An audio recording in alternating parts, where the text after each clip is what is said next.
નમસ્કાર મિત્રો આજે સીધા વિષય ઉપર આવીએ અને ભારતીય જનતા પક્ષને અનુસૂચિત જાતિના લોકો ઉપરના અધાગ પ્રેમની વાત કરવી છે.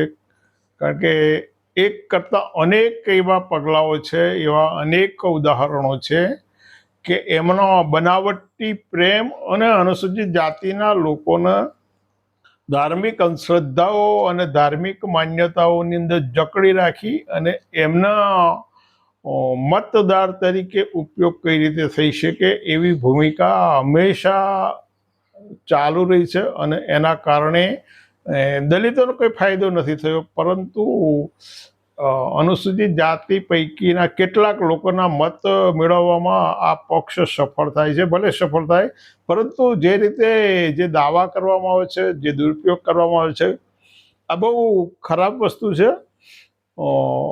ભારતીય જનતા પક્ષ પંજાબની અંદર જે ચૂંટણીઓ આવી રહી છે, એટલે એ ચૂંટણીઓમાં ત્યાં એણે પોતાનું વજૂદ પુરવાર કરવું છે, રાજ્યમાં પોતાની સરકાર બનાવવાના પ્રયાસો કરવા છે. અને એના ભાગરૂપે પંજાબની અંદર જે ડેરાઓ આવેલા છે શીખ સંપ્રદાયના, એની અંદર અમુક ડેરાઓનું ખૂબ મહત્વ છે. અને એવા એક સચખંડ નામનો ડેરા છે, અને એનું અનુસૂચિત જાતિના લોકોમાં દલિતો ઉપર ખૂબ ધાર્મિક પ્રભાવ છે, સામાજિક પ્રભાવ છે. અને સામાજિક પ્રભાવનો મતમાં કન્વર્ટ કરી શકવા માટે ભારતના પ્રધાનમંત્રીએ આ ડેરાના જે સંત હતા નિરંજન દેવ, એમની મુલાકાત કરી. અને એ મુલાકાતની ફળશ્રુતિ તરીકે આગળ શું થઈ શકે તમે વિચારો છો? વિચારી શકાય એમ છે. આથી આગળ વધી ઉત્તર પ્રદેશની અંદર અને પંજાબમાં સંત રોહિદાસનું સામાજિક અને ધાર્મિક મહત્વ ખૂબ છે. એમનો ધાર્મિક પ્રભાવ ખૂબ સારો છે, અને વિશાળ વર્ગ એમનો એક મહાન સંત તરીકે માને છે, સ્વીકારે છે, અને બહુ સ્વાભાવિક છે. એટલે રોહિદાસની ધાર્મિક આસ્થાનો ઉપયોગ મતોમાં કન્વર્ટ કરવા માટે ઉત્તર પ્રદેશમાંથી સમરસ્ત, હમણે પછી નવી યાત્રા કાઢી, સમરસ્ત યાત્રા કાઢી અને ઉત્તર પ્રદેશમાંથી 100 જે સંત રોહિદાસની જન્મભૂમિ છે, એ જન્મભૂમિના સ્થળેથી 131 કળશમાં માટી ભરવામાં આવી. અને એ 131 કળશ પૈકીના 75 કળશનો ઉત્તર પ્રદેશના ગામડાઓમાં જ્યાં જ્યાં રોહિદાસના મંદિરો આવેલા છે અથવા તો એવી જગ્યાઓ બી છે, ત્યાં આગળ વેચવામાં આવશે. બાકીના જે કળશો રહે એ પંજાબની અંદર લઈ જવામાં આવશે. અને પંજાબની અંદર 29 જુલાઈએ ચંડીગઢ ખાતે જિલ્લા પ્રમુખોની એક બેઠકમાં જિલ્લા પ્રમુખને આ માટી ભરેલા કળશ પાસે આપવામાં આવ્યા. એટલે જ્યાં રોહિદાસના મંદિરો હોય ત્યાં આગળ એનું વિતરણ કરી. અને ભાજપના સંત રોહિદાસ પ્રત્યે કેટલો બધો પ્રેમ છે એવું પુરવાર કરવા માટેનો આ પ્રયાસ છે. અને સાથે સાથે એમના મત પણ મેળવી લેવા છે. પરંતુ તમને ખ્યાલ હશે કે સંત રોહિદાસ માટેની કેવી કેવી કથાઓ આ લોકો પેદા કરી છે. એમાં એક કથા એમણે એવી પેદા કરી કે ભાઈ સંત રોહિદાસ એ તો આગલા જન્મની અંદર કોઈ ઉચ્ચ કોટીના સંત હતા, પરંતુ એમણે ગણિકાના ઘરનું રાંધેલું અન્ન ખાધું અને એના કારણે એમણે અછૂત યોનિમાં જન્મ લેવો પડ્યો. એક આવી કથા આ લોકોએ ઊભી કરી છે. બીજી કથા એમના જ એક નક્સલી માનસિકતાવાળા હતા, અને એ નક્સલી માનસિકતાનો જે વાહક હતો, એણે એવી કથા ઊભી કરી કે સંત રોહિદાસ મુસલમાનોને હિન્દુ બનાવી રહ્યા હતા. એટલે સદના ફકીરે જઈને એવી ફરિયાદ કરી સિકંદર શાહ બાદશાહને કે આ રોહિદાસ રહ્યા એ આપણા મુસલમાનોને હિન્દુ બનાવી રહ્યા છે. એટલે પેલા બાદશાહે રોહિદાસને પકડે, જેલમાં પૂરી અને એમને આદેશ કર્યો કે તમે હિન્દુ મટી જાઓ અને મુસલમાન ધર્મ કરો. પણ રોહિદાસ એમના પોતાના વિચારોમાં, પોતાની માન્યતાઓમાં મક્કમ રહ્યા અને એમણે મુસલમાન બનવાનું મુસલમાન બનવાનું સ્વીકાર્યું. સાથે સાથે એમણે એવી કથા ઊભી કરી કે એમણે મુસલમાનોને હિન્દુ બનાવવાનું પણ બંધ કરવાનું સ્વીકાર્યું. આ કારણોસર તમે જોજો આમની જે માનસિકતા છે, આ લોકોની શૈતાનિયત કેવી પ્રકારની, આટલા કારણોસર બાદશાહે એવો આદેશ કર્યો કે ભાઈ આ લોકોને અસ્પૃશ્ય જાહેર કરી દો. બાદશાહે આદેશ એવો કર્યો કે આ લોકોને અસ્પૃશ્ય જાહેર, અને એના કારણે સમગ્ર ભારતમાં અસ્પૃશ્યતા પેદા કરી. હવે આ નક્સલી માનસિકતા કોને કહી શકાય? આને કહી શકાય કે બીજા લોકોને કહી શકાય? તમારે નક્કી કરવાનું છે.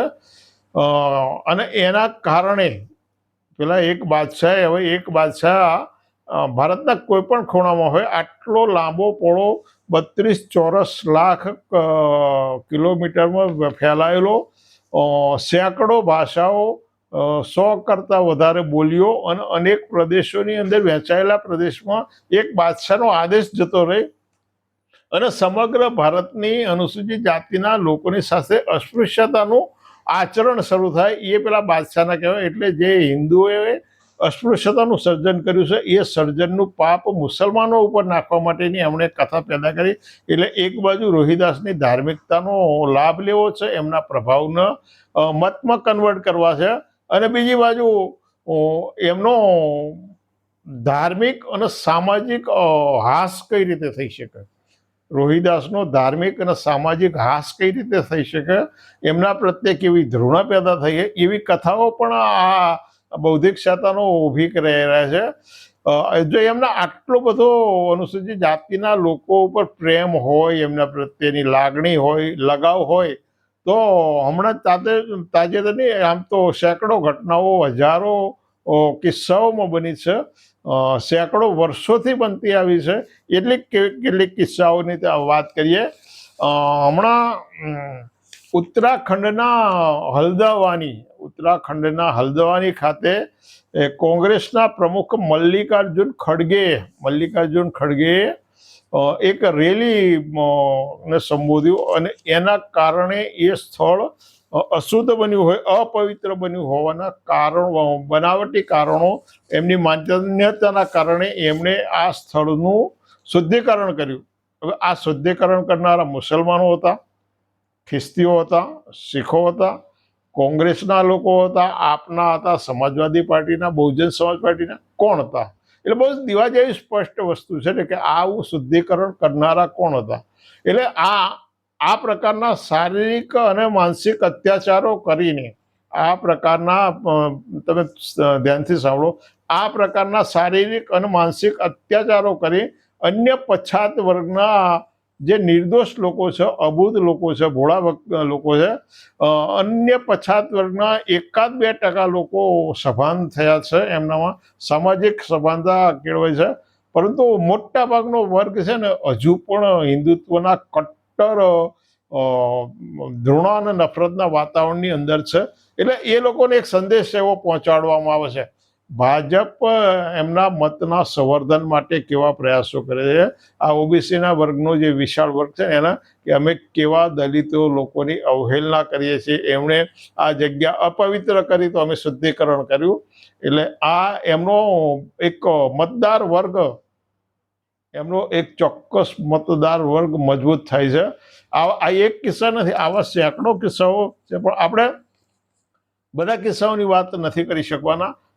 ગુજરાતના અરવલ્લી જિલ્લાના સાઠંબાની પાસે આમોદપુરા નામના ગામમાં એક વાલ્મિક ભાઈનું મૃત્યુ થયું, જગદીશભાઈ નામના, અને એના મૃતદેહને ત્યાંના સ્થાનિકોએ એના સ્મશાનમાં અંતિમ વિધિ ના કરવા દેવા મળે, અને એના કારણે એ મૃતદેહ લાંબી રઝળપાટ પછી ચાલુ વરસાદે એને બીજા ખેતરોમાં અંતિમ વિધિ કરવી પડી. સાથે સાથે કોઈ એનો વિરોધ કરે તો એના ઘર સળગાવી દેવાની ધમકી આપવામાં આવી. વાલ્મિક સમાજને દૂધ આપવાનું બંધ કરવામાં આવ્યું.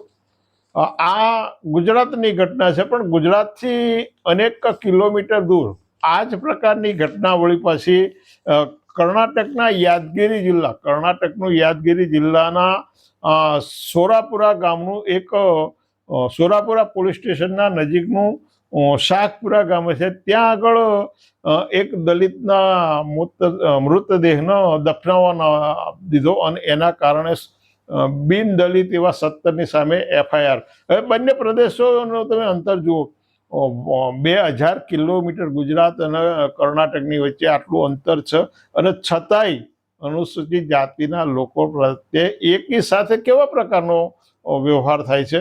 એટલે આ પ્રક્રિયા પણ એક સંદેશો પહોંચાડે છે. કોઈ પણ બોલ્યા સિવાય, કોઈ પણ કર્યા સિવાય અનુસૂચિત જાતિના લોકોને અમે કેવા પાધરા કરી રહ્યા છીએ, અનુસૂચિત જાતિના લોકોને અમે કેવી કનડત કરી રહ્યા, અને એના કારણે અન્ય પછાત વર્ગના જે લોકો નિર્દોષ છે, જેનામાં આ સભાનતા નથી, એ લોકો રાજી થશે, મનોમન રાજી થાય. અને એ રાજી થાય છે, માત્ર રાજી નથી થતા, ભારતીય જનતા પક્ષની વોટ બેંકો મજબૂત થતી જાય છે. આ બે કિસ્સાઓ સ્મશાન બાબતના છે.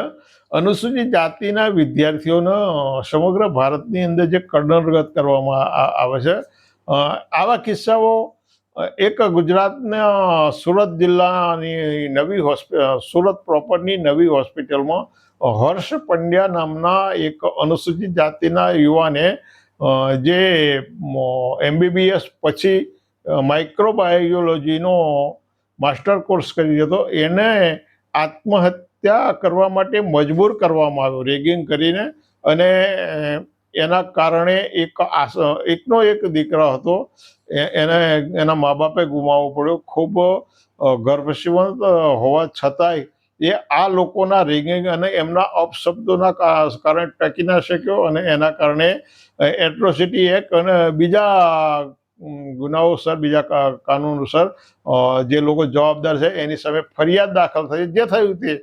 પરંતુ એક આશાસ્પદ યુવાન, આશાસ્પદ વ્યક્તિત્વ માત્ર જાતિવાદી ધોરણોના કારણે ગુમાવવું પડ્યું.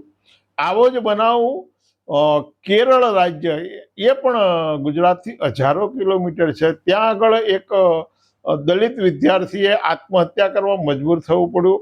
અને એ મજબૂર થયા પછી પોલીસની નિષ્ક્રિયતા હોવાથી, પોલીસ વ્યવસ્થિત રીતે કામ ના કરી શકતી હોવાથી, કેરળની હાઈકોર્ટે સરકારને ફટકાર લગાવતા કહ્યું કે તમે શા માટે આટલા નિષ્ક્રિય છો, અને કેમ આ લોકોને તમે સસ્પેન્ડ નથી કરતા. તમે બે જુઓ, કેરળ અને ગુજરાત બનાવ બે સમાન બનાવ છે, અને જે કરવાવાળા છે આ બધા બનાવો છે.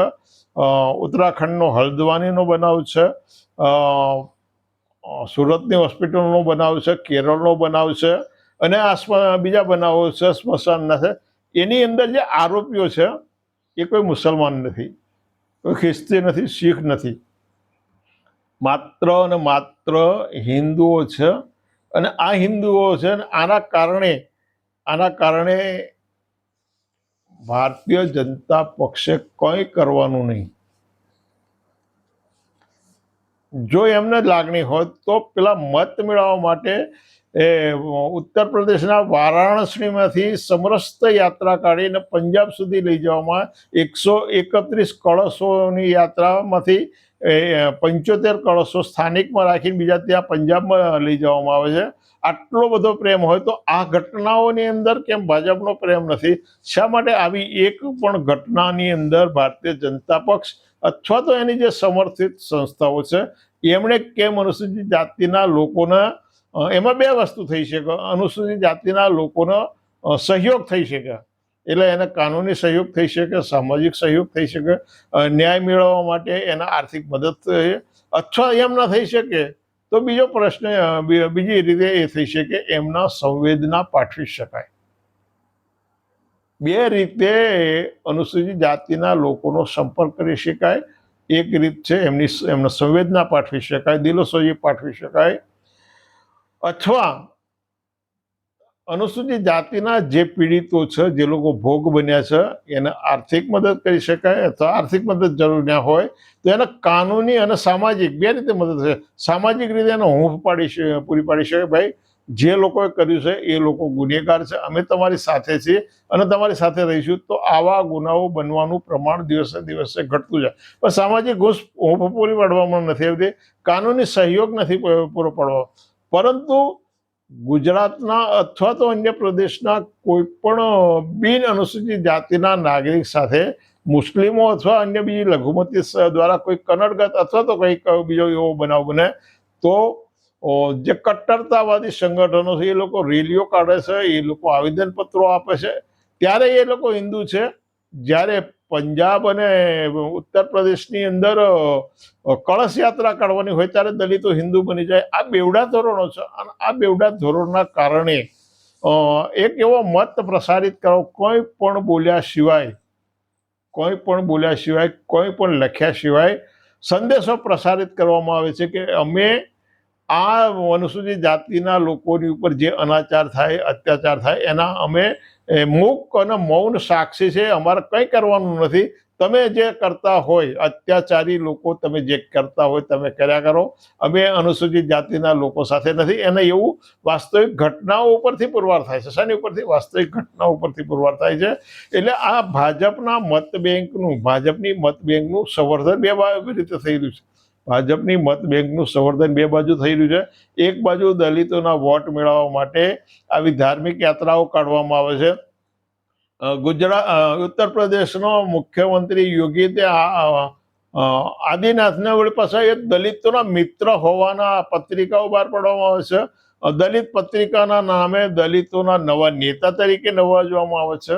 અને બીજી બાજુ આ બધી પ્રક્રિયાઓ બનતી હોય છે. મિત્રો, આ બેવડા ધોરણો વિચારવા જેવું છે. અને સાથે સાથે ભારતની અંદર અનુસૂચિત જાતિ અને જનજાતિના લોકોને જે રાજકીય અનામતો મળી, એવી રાજકીય અનામતો ઉપર ચૂંટાયેલા સંસદ સભ્યો અને ધારાસભ્યોમાંથી 1-2% એવા બોલકા સમાજ પ્રતિબદ્ધને બાદ કરતા જે ચમચાવાનો વર્ગ છે, અનુસૂચિત જાતિના રાજકીય પદો ઉપર ચૂંટાયેલા ધારાસભ્યો અને સંસદ સભ્યોના 1% બાદ કરતા બોલકા ધારાસભ્યો, બોલકા સંસદ સભ્યોને બાદ કરતા આ જે ચમચાઓનો વર્ગ છે, એ ચમચાઓને પણ આ વસ્તુ એમના ધ્યાનમાં આવે છે કે નહીં, એ પણ તમારે જોવા જેવું છે. એટલે ક્યારેક ક્યાંક મળે તો એમના આવા સવાલ કરજો કે ભાઈ, તમે અનુસૂચિત જાતિનું રાજકીય પ્રતિનિધિત્વ કરતા હોય તો તમારો ધંધો ચાપલુસી કરવાનો છે કે તમારું કામ તમે જે સમાજનું પ્રતિનિધિત્વ કરો છો એના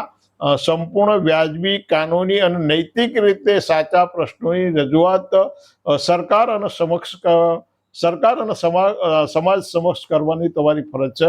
અને મિત્રો, તમે સાંભળો છે, દર્શક મિત્રો, તમને પણ સવાલ છે કે તમને જો આ યોગ્ય લાગતું હોય તો તમે એવા રાજકીય પ્રતિનિધિઓ જે બોદા છે, ચમચાગીરી કરે, એના કાન પકડજો. ફરી આ વિષય ઉપર આપણે ફરી મળીશું. આવજો.